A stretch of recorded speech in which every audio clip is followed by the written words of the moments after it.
Hi friends, అందరూ ఎలా ఉన్నారు? ఈరోజు నేను మీకు చికెన్తో మిరియాల పొడి చికెన్ ఎలా చేయాలో నేను మీకు చూపిస్తాను. చూడండి ఫ్రెండ్స్.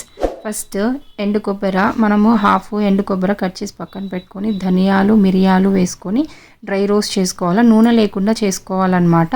చేసుకొని పక్కన పెట్టుకొని చల్లారినాక మిక్సీ జార్లో వేసుకొని సరిపడంత ఉప్పు వేసుకొని గ్రైండ్ చేసి పక్కన పెట్టుకొని అందులోనే ఒక 6 వెల్లుల్లి వేసుకొని మనం గ్రైండ్ చేసుకొని పక్కన పెట్టుకోవాలి. నేను ఒక హాఫ్ కేజీ చికెన్ తీసుకున్న.